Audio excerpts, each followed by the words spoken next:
So this is 3:40 here in San Diego, 3:16.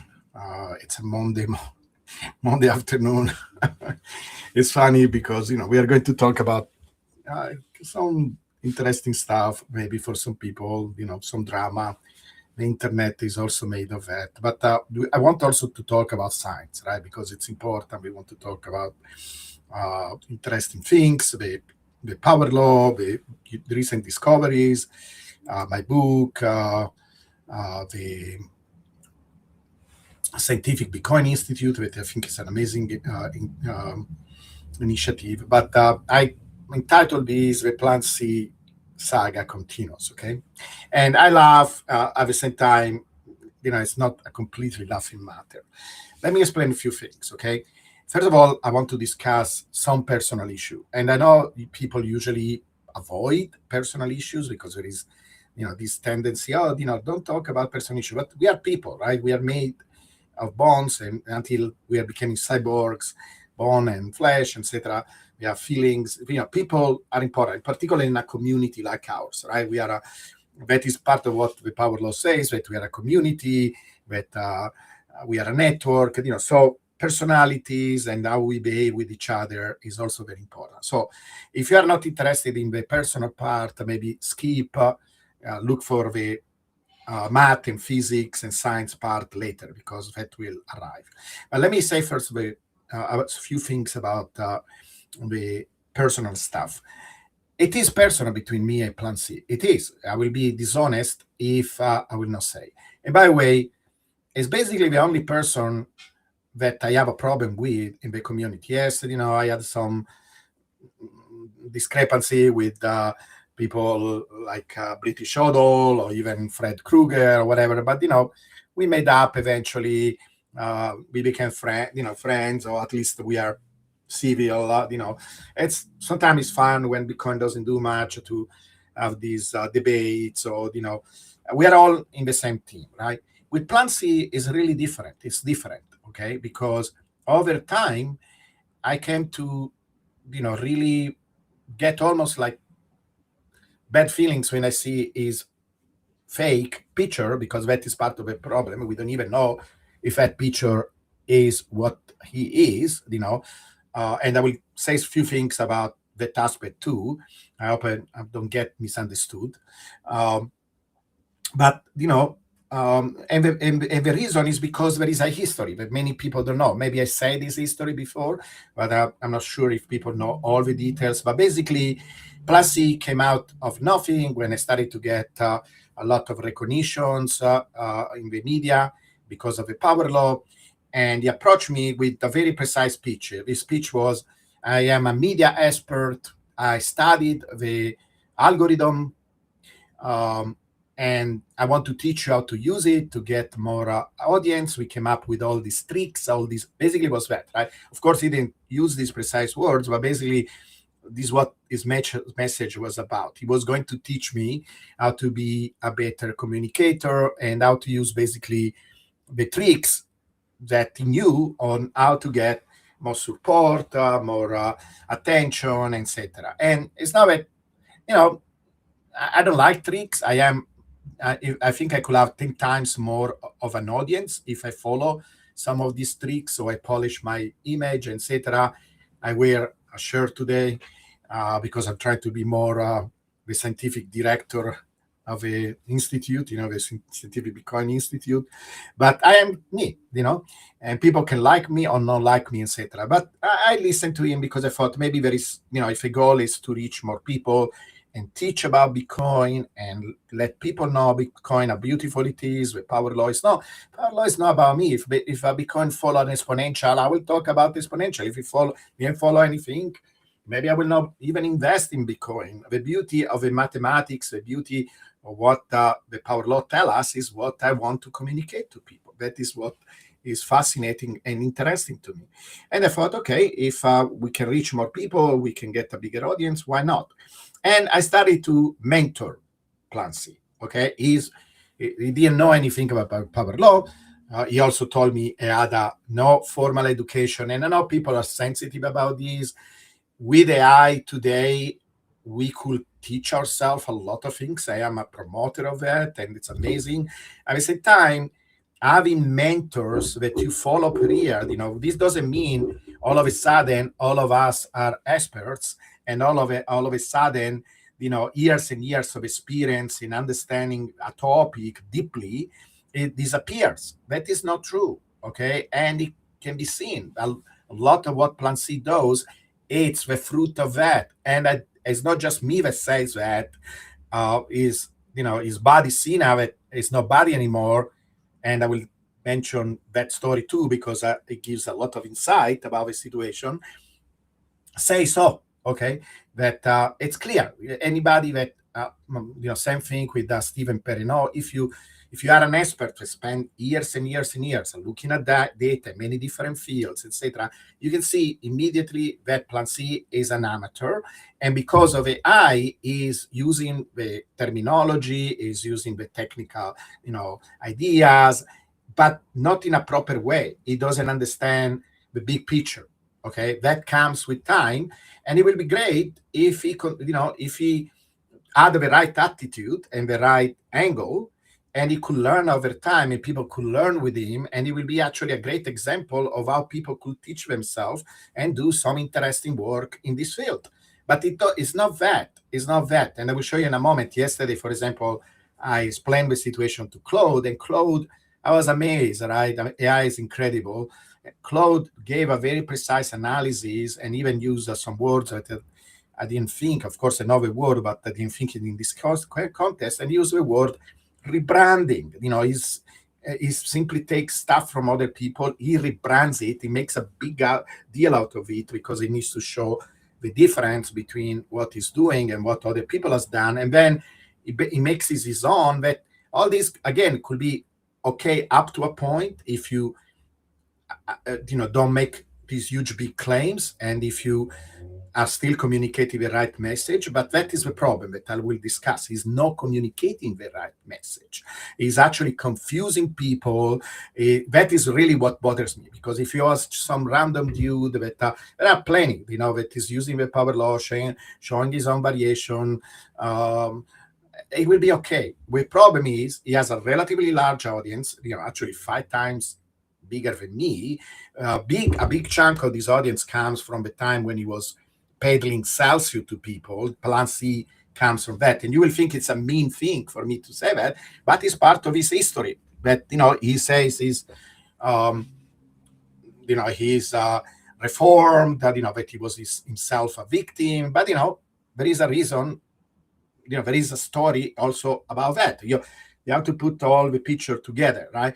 And I'm okay. I am all about people reforming themselves, changing, wanting to do better, whatever. But, people should also be aware of where it comes from, because when you connect the dot and there is a pattern, then, something emerges from this pattern. Anyway, so the problem with that, I started to teach him, I started to mentor him, and then, he started to do things like creating groups where he called everybody that was interested in working on this thing together. And he told me that basically wanted to create a team around me. That is what he said in the first place. And science is all about teams working together, but, try to go to some person that made a serious contribution in science. And I work for people like that, right? One name is Giulio Tononi. At Wisconsin-Madison, he is like he created a theory that is his theory. Tried to go to his lab and bring a bunch of people, and then these people all of a sudden say, "Hey, we are like you. We are the same." He will kick everybody out, right? It's not. There is also some level of territory around, right? And it's great because if people take your ideas and start to criticize them or expand them and say that this is how science works. But at the same time, you have to be honest about what you're doing and your intention. And with PlanC, it was not that at all. So he created this group, and, I was supposed to be kind of the head of a group, or the person was going to give direction of this line of research, and also some gatekeeping, because you do need to do some gatekeeping, because in the end, math and physics wins. That is the beauty of physics and math. It's not because somebody says so, but at the same time, if everybody could come and say, "Hey, this is true," etc., you need to have a group of people that kind of vet what is going on. This is why we have this perfect or not perfect, like a democracy. You can say, democracy is not good, but it's one of the best way of ruling people, and peer review is another. So anyway, the problem with that group was that little by little he isolated me. Basically he was trying to say I was one of them, like just a general guy, and in fact he started to attack me directly, saying some of the things I was said, basically in a very unpolite way, basically putting me in a bad position, criticizing my communication ways, etc., to the point that people all left the group or started to actually even be hostile towards me. Part of it, people maybe remember the story that happened between me and Fred was created by PlanC. Not completely, not totally, but he created tension and he created situations where eventually we arrived to this that we resolve later. But so it was a really painful experience, and many other things I could call in many details. But he did something that still now I cannot really let go. It's really bad. And at the same time, he was also trying to get a lot of attention in the media, other people following him, and growing his audience. Partly first, by supporting. You can see some people actually did this analysis.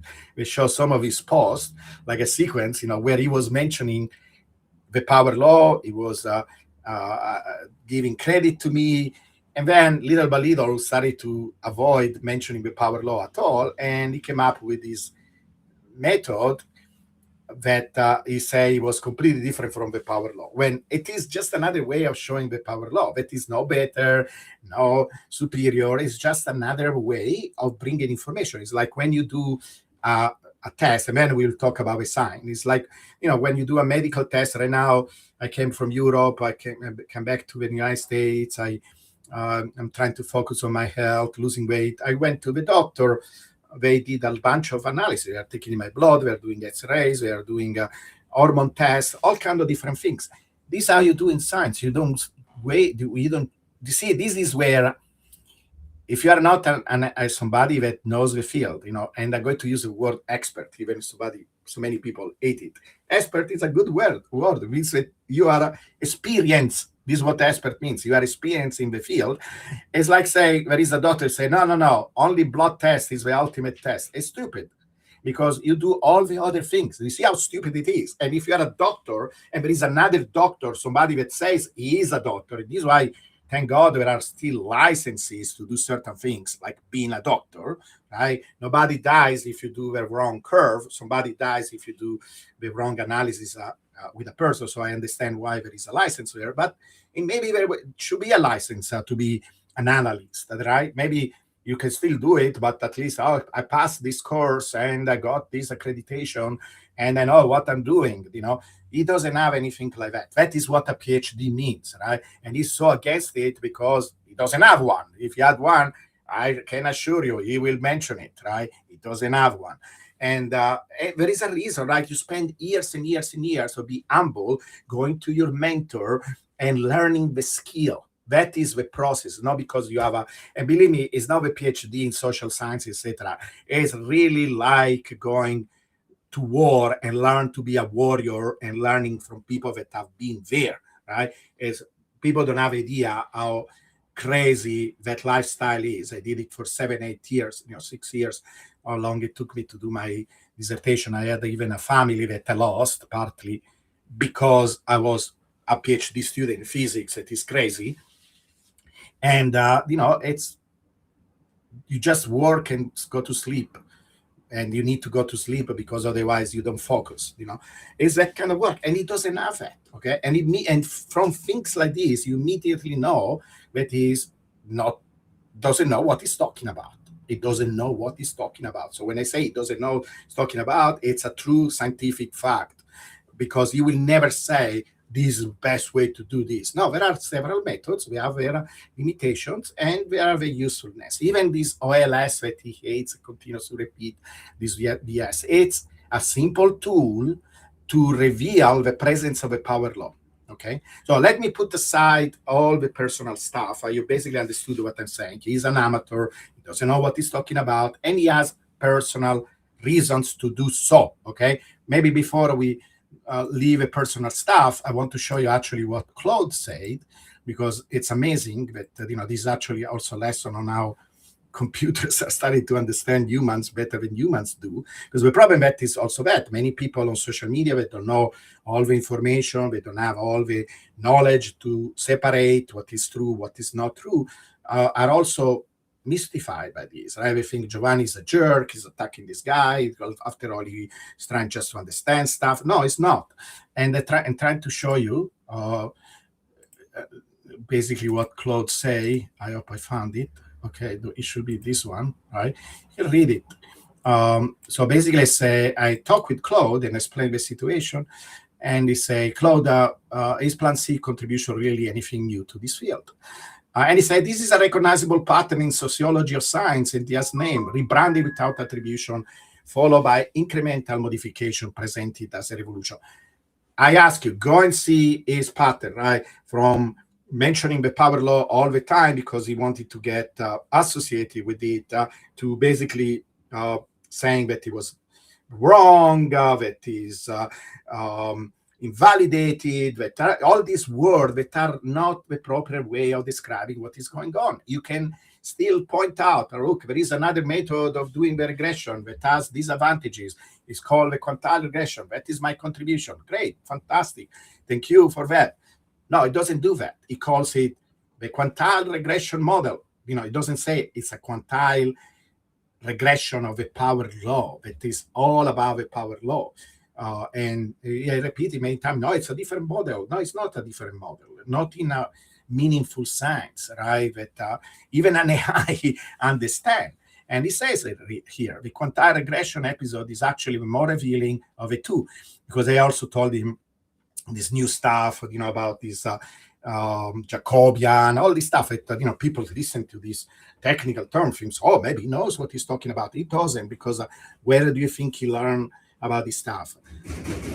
AI, exactly like he learned about the quantile, because he said, tell me all the different methods of finding a power law. Oh, there is the quantile regression. And Giovanni didn't mention the quantile regression.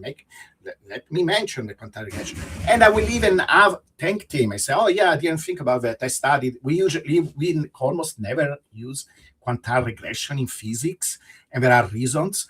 But it gives us some interesting information, because there are these large deviations, and they could be characterized better maybe with quantile, or at least, like I say, in the light of doing more than one analysis, bringing X-rays, bringing blood samples, bringing MRI. This is another way of doing. So I will have thanked him and say, amazing, great, fantastic, great contribution.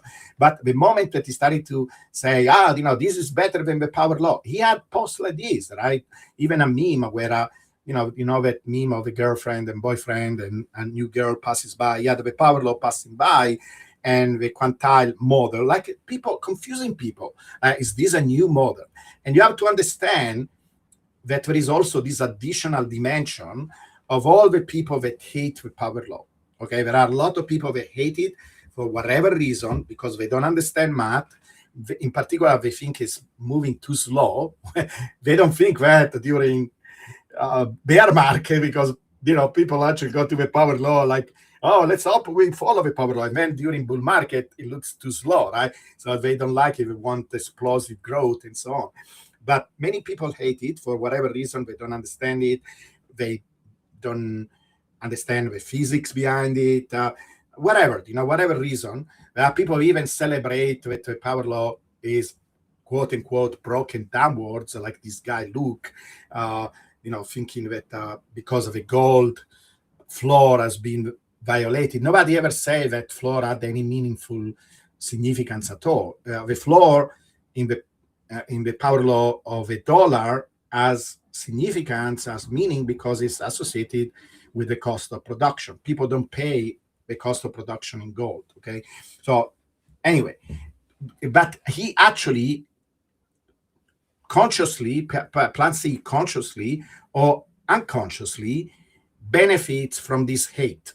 Okay, without talking about people that don't like me because of my personality, maybe have an accent, because there is also that dimension. Human beings are like that. Okay, maybe I'm older. He's just a picture, of some guy, and he has this very pleasant voice, without an accent, Canadian, very amicable, very soothing, and when he talks, he's always agreeable with everybody. That is part of the reason why I let him tell me all this stuff in the beginning, and I friended him, and I spent one time, we stayed 6 hours without stopping, talking about the power law, because he seemed a friendly guy, and then he's not, and so that is what people see, what people are attracted to, and fine, whatever, until you start to say stupid things and things that confuse people, things that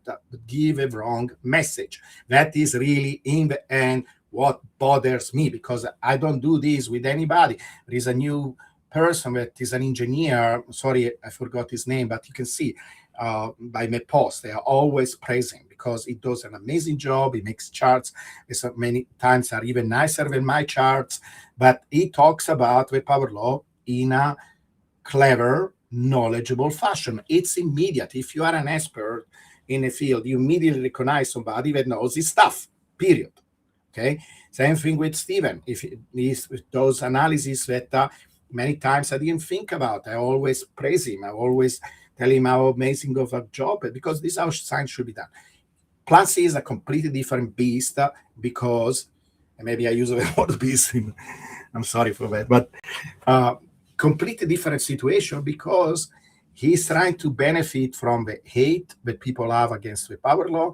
He's trying to benefit from people not understanding things completely, and he's creating confusion.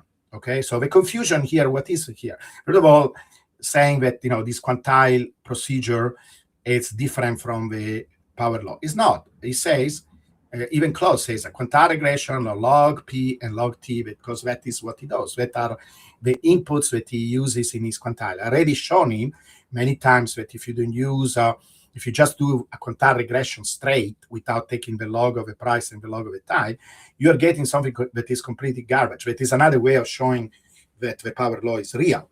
So by immediately using these inputs, and Claude knows mathematically, unambiguously, definitionally, a power law model. It's a power law model. It's just that instead of using the least square regression, you are using another model that gives you not the right information, different information. Okay, that is complementary. At most, is complementary. If the power law was not there, then it will not be complementary. Then one maybe will show such a huge difference from the other that will show that the power law is fake.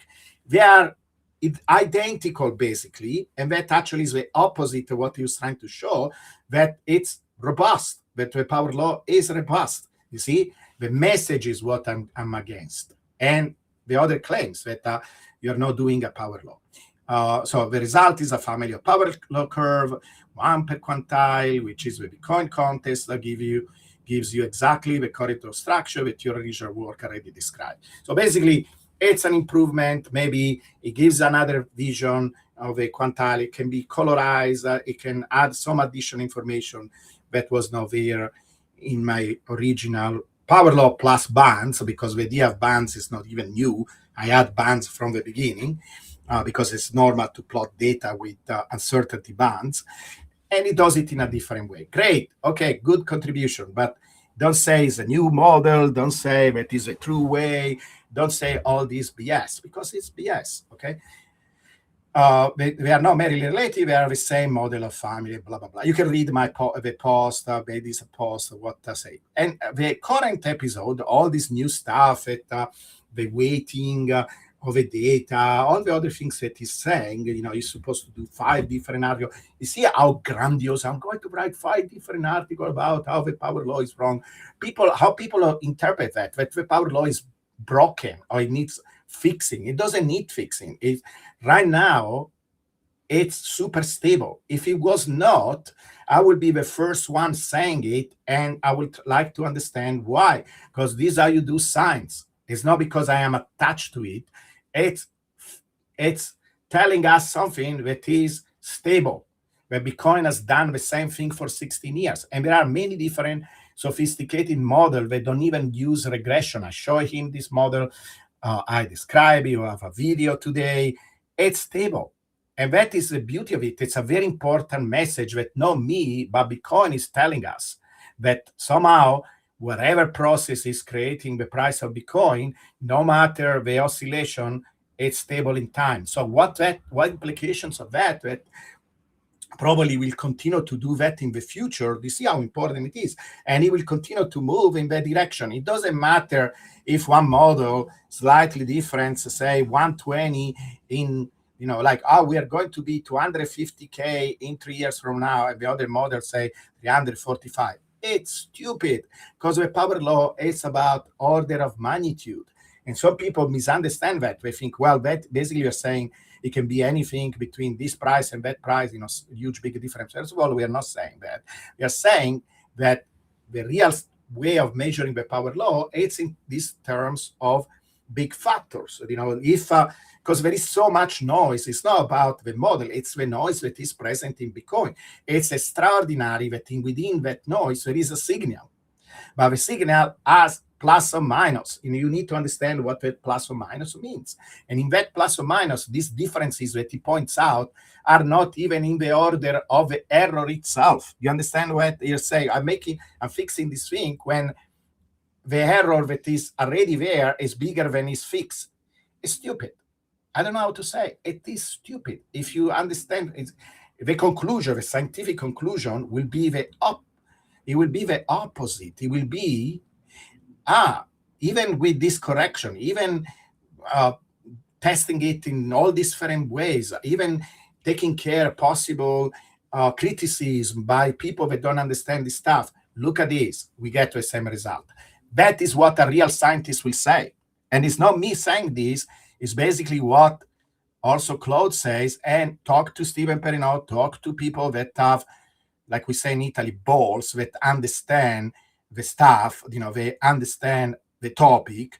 They will say this, you have not shown, say, what is the best response to give to PlanC? Your science. You have now shown with actual data that methods agree within 2.6%. That is the difference. The error that we are dealing with in Bitcoin because of the volatility are bigger than that. So any scientist will know that you change nothing. And basically, it's like you're trying to say that, I'm saying, this building is 300 meters. And you say, well, no, it's 301 centimeters. It's silly. It's silly. It means that you don't understand what you're talking about. It's when I say PlanC doesn't understand what he's talking about. It's a scientific statement. It's a true scientific statement. He doesn't know what he's talking about. He doesn't understand how to evaluate errors. He doesn't understand what scaling is about. All the good stuff about Bitcoin, he doesn't understand. And he confuses people, because one of the reasons I'm doing this is because a lot of people come to me and say, is Bitcoin power law broken? Because you don't understand how many people contact me almost on a daily basis, telling me how much conviction they get from the power law, or how they feel about the power law as kind of a point of reference. That it's not guaranteed. Nobody's telling you here that you have to trust the power law like if it was a certainty, because even in science there are not 100% certainties. There are not. Maybe we don't understand the laws of physics, and tomorrow everything starts to lift up, right? The gravity all of a sudden, we didn't understand something fundamental. Gravity doesn't work. Or the Earth, for example, even with the Earth, if you say how long will be the Earth orbit stable, people try to solve a problem because that was a worry for a long time. There was even a price, right? There was an equivalent of a several $1 million price that somebody put up. I don't remember him. I think it was a king or whatever. They had to solve this problem of how long can you say that the Earth will really go around the sun, right? It sounds such incredible, solid scientific statement. And when people really solve it, I think it was Poincaré that solved it. It turned out that we cannot say beyond a certain level of certainty. I think it's like few 100 million or something like that. Beyond 100 million years, we are not sure. So in a few 100 million years, the Earth could leave the sun, because it's all about how accurate your measurements are. And with time, this calculation, right? Every calculation has some imprecision. You will have to do it numerically to calculate all the different interference and so on. And after a few 100 million years, the calculation is so off because of these errors that basically you cannot even say that we are going to go around the sun. So same thing here, right? These projections are amazing that we can even say within a factor of 10 that Bitcoin is going to be 1 million within this time. Okay, so when we say it's 1 million, that means it's that will be the new whatever 100, right now, for example, we are in the order of magnitude of 100, because you can round 70K to 100. And how many people say 70K, 100, it's a big huge difference. No, from an order of magnitude point of view, that is the entire point.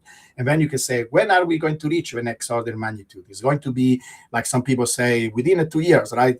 When this God candle stupidity or whatever. Or some people say never, like, some detractor of Bitcoin. No, if we follow the power law, and the power law is not broken, and this doesn't have a decay, doesn't have anything, is stable, and that is a scientific truth, then we are going to reach it within 8 years. Okay, could it be 7? Yes. Could it be 9? Yes. Could it be that in 8 years we are at 850,000? Yes. You understand? And PlanC gives you the wrong message, and it does it for personal reasons. He wants attention, he wants followers, and he wants to create this model that he calls his model, when it's nothing else than a variation of a power law. It could be even useful, it could be a good contribution, but if you claim it in that way, and on top of that, you give also the wrong message that it needs to be fixed, and a lot of people will misunderstand. We arrive to the opposite conclusions. And the conclusion is just one: Bitcoin is stable. Okay, I made a video today that I can share with you. I don't know if it will work. Let me see. I made I don't know, many of you watch these videos. I hope some. Let's see if I can share it. Or I can share even the image. Let me see where I am.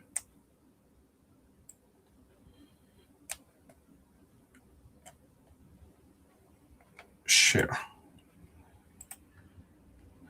Okay.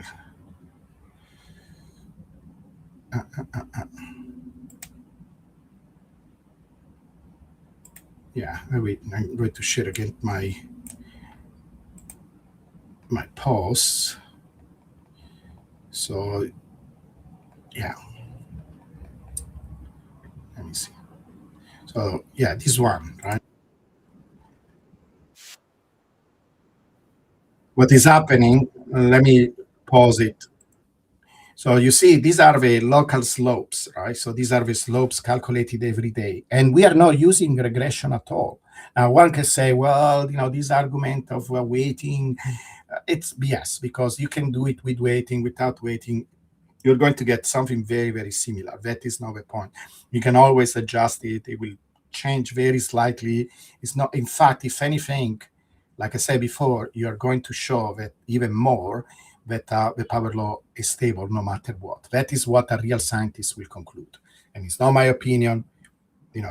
This is why we created the Scientific Bitcoin Institute, by the way, because actually that will be a way of resolving issues when you have many scientists working together, coming to some agreement that you can always have dissent because it's part of a scientific process, and somebody can publish something, say, oh, these guys are wrong, etc. You can always do it, but it's for the average person. I think will be useful that there is a bunch of other scientists working on this stuff and coming to similar conclusion. Okay, that is how we do progress in science, by consensus. Now, sometimes too much consensus can also be wrong. Don't take everything to an extreme, but the majority of time we do progress by having certain level of consensus and comparing it with reality continuously. Okay, but here you see these are the positive slope when we go very, very fast up. The average slope is around 5. Here the values, and you can see, for example, you see we are in a negative place, and this white vector shows the average of all these slopes, right? These are daily, so you could see a lot. It looks like, I love it because it looks like the field line of a magnet, right? It shows it's almost like the price is being pushed in that direction where the magnetic field says so, right? So the magnetic field is all complicated. It's some very complex place on Earth, right? But the general direction is given by the averaging of all these vectors. If you took physics, even in high school, you understand what vectors are, right? They are telling you both the strength and direction of your motion, right? The force that pushes. This is almost like a force. So sometimes these forces are much stronger and much high, steeper than the power law. That is the yellow line. This is why when we color them green, the intensity of that green is actually proportional to these slopes. So we can go to slopes that are all the way to 200 in both directions, right?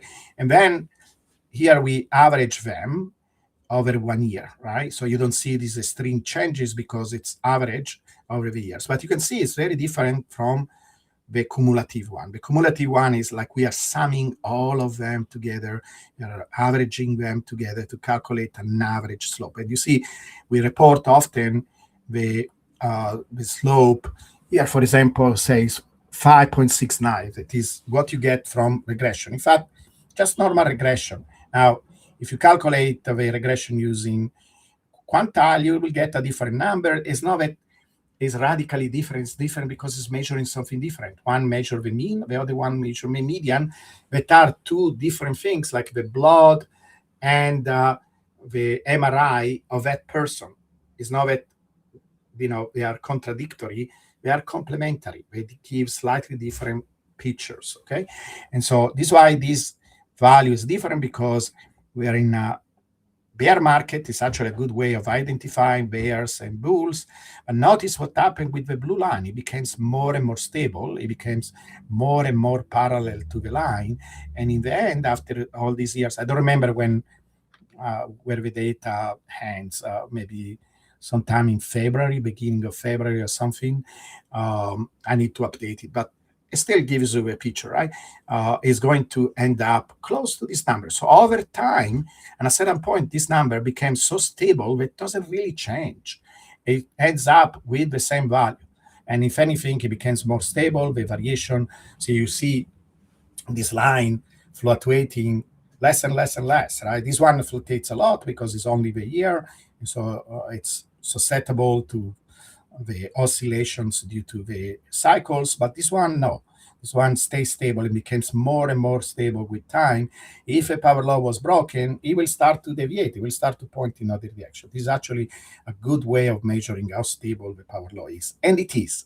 And it's important because when it allows us to make projections, because usually these systems continue to be stable in time. The mechanism behind the power law are still there. And by the way, read my book. My book just came out, okay? Go on Amazon. It's called The Physics of Bitcoin. I will put a link in the video. Go and get the book because it's an amazing book, not because I wrote it, but I spend a lot of time. There are sections on network theory, there are sections on self-organized critical systems, there are entire chapters that teach you about power laws, their significance, their importance. I try to make it as simple as possible. There are boxes with some of the equations for the people that want to study a little bit of the math. There is an appendix where I teach you the math. There be website with classes if you want to follow these classes where we go deeper on these topics we can go from scratch and learn even how to use because you could have recreated this graph yourself. That is a fantastic thing about using AI. If you know what you're doing, then you can recreate graphs and validate or test, and you even can participate in the exploration. But you have to do it with the goal of understanding Bitcoin, not being a promoter, being an influencer, and trying to take somebody else work. But anyway, so that you can see, watch the video. There is music, there is an explanation, but we can watch it from scratch. Now you know what you're looking at. So let's the music because I don't know how to make the music audible. But you see, look out the green lines, associated with the bull market, the red lines associated with the bear market, the white line that is pointing basically in every direction because it's relatively stable, but it follows the pattern of the cycles.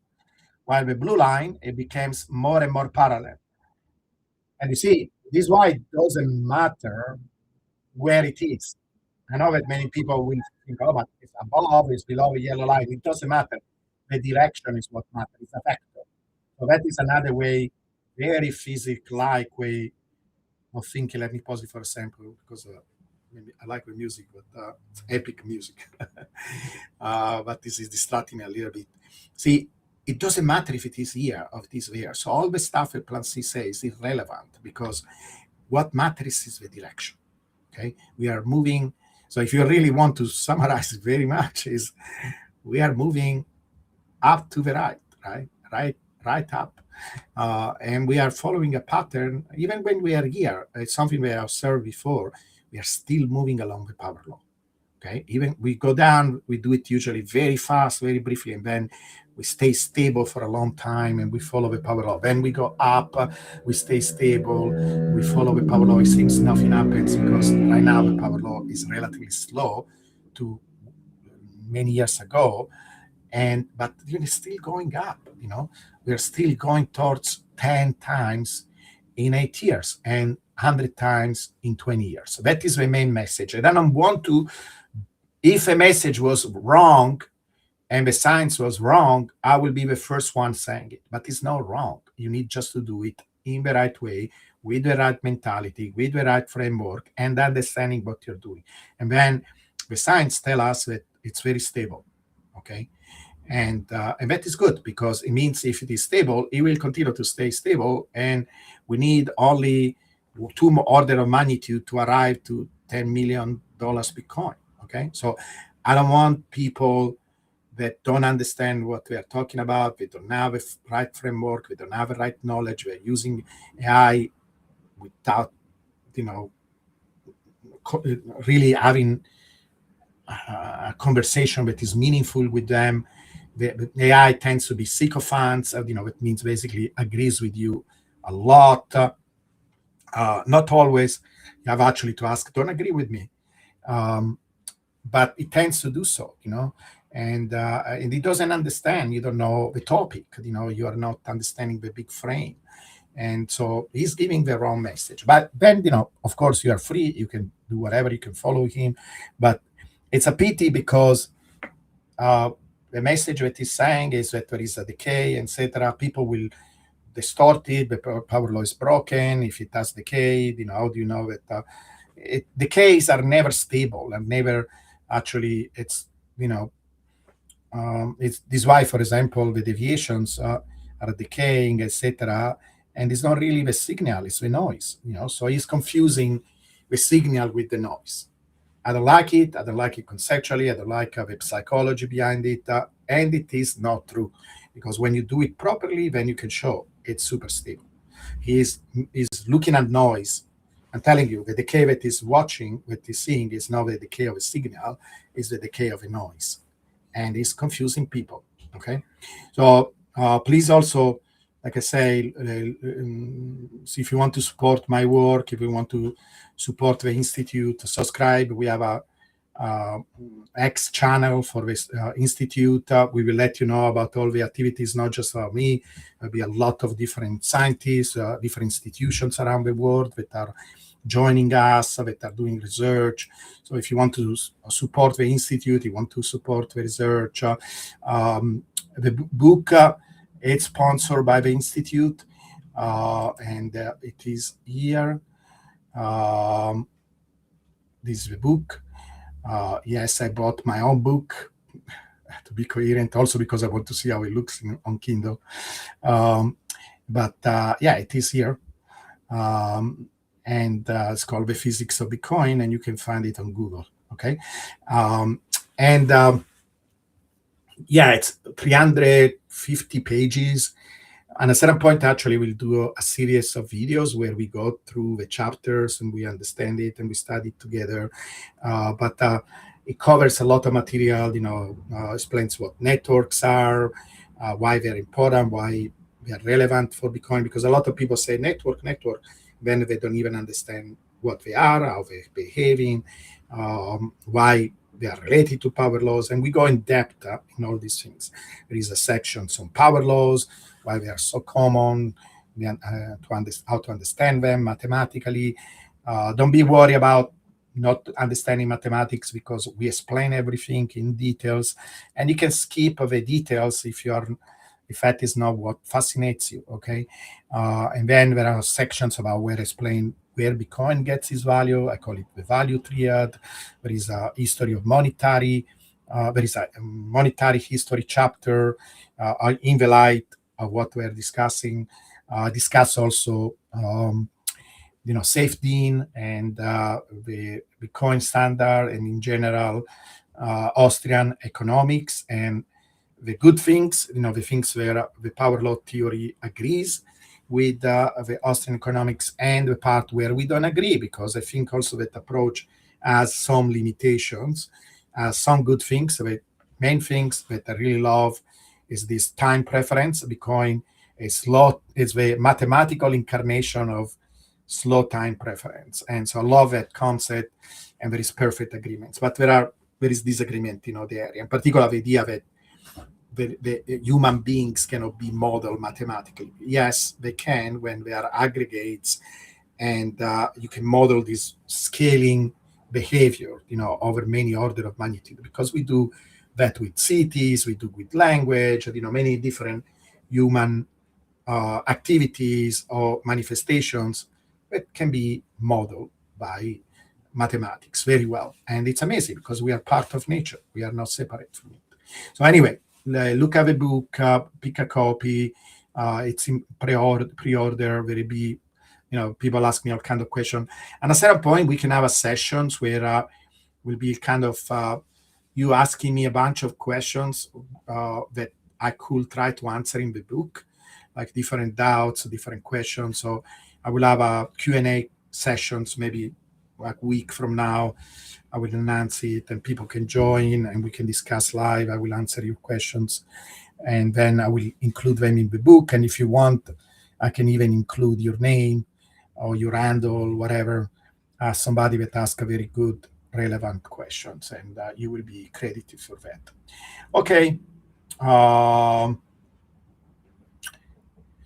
Thank you so much, guys. I think maybe I can check if anybody asked anything at all. Let me see. Chat. Okay. How do you do? Going to order your new book. Yeah, so we have this show called The Physics of Bitcoin every Wednesday, and he does a lot of stuff. I work with Kelly. Is not one of the things that I spend a lot of time, but it's very interesting. Kelly basically is a way of sizing your portfolio based on um, different um, parameters, right? You want to optimize this, you want to optimize that. Usually it's very conservative, like you're trying to reduce risk.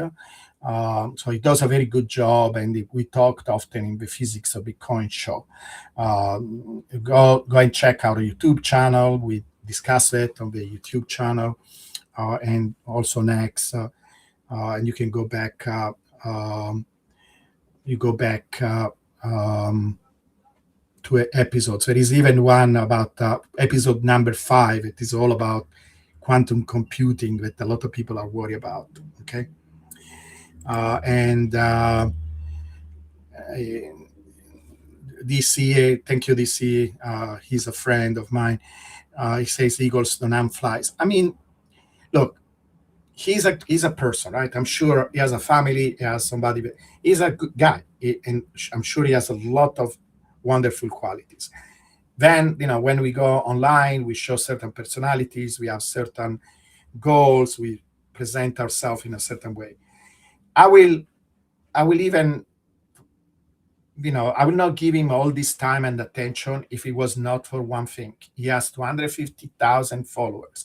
The same reason why I went after Plan B. This is another Plan B, Plan C, all kind of plans. Okay, and actually, Plan C hates Plan B because he understands math enough to know that even Plan B is terrible. That model S2F is absolutely crazy model.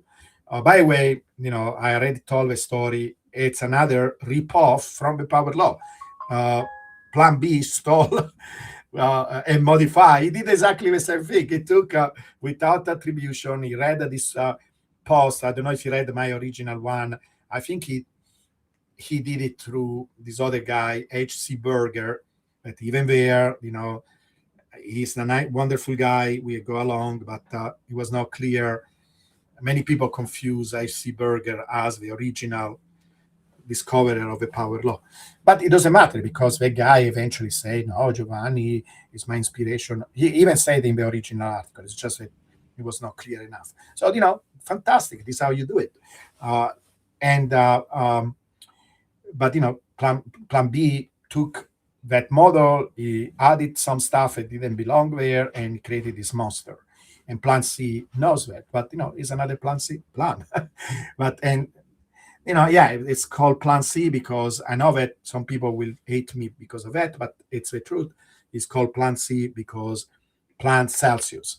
He was associated heavily with Celsius, and he since then apologized and said that it's great. Okay, we need also to give him that he apologized. He said that he also lost a lot of money because he got involved. He did it because he didn't know what he was doing, basically, kind of like that, right? I didn't know, but yeah, he deleted all his tweet prior to this cycle. That is not good, maybe because you can say, well, but people know what happened to, so without being more coherent to say, look, I keep my tweet because so people know the background, but I was wrong, but he went and deleted all of them, that is part of a story. Put together all the pieces. And look, he does some stuff that is useful. Just, whenever you judge what he says, judge it in a very careful way. To me, the most important thing is this wrong message that the power law is broken, that needs to be fixing. It doesn't need to be fixing. The day that we see some strong variations from the power law, you will be able to see it with your eyes. You don't need to do all these crazy, sophisticated analysis that tell you basically the opposite of what he says. He says that we deviate from the power law when, or from whatever index, the power law, when all of them says basically it's the same number. The change is so small that it doesn't matter. It doesn't matter. It doesn't matter from all the meaningful way that this word has. Okay, from a physics point of view, from a quantitative point of view. It doesn't matter if a floor is 56 or 50. It's great that we have a floor, that is a point of reference, but $5,000 more or less is not a big deal. you know it's already amazing that there is such a floor. It's not like made of steel. It's stupid. It points to things that are meaningless and confuse people and give a wrong message. Okay, that is the entire point. If and so it's not about eagles hunting flies. If there is a fly that is disturbing my chicken, and I am in, and maybe it's the wrong thing of thinking. I have a protective, feeling towards the people that follow me and the people in the community in general. And I am protective of a power law. It's my baby. I'm amazed when people develop it and make it grow and add to it and do useful contribution. I'm okay when they criticize it in a coherent way. Everybody that tried was not able. So far, there is no one single criticism that held water.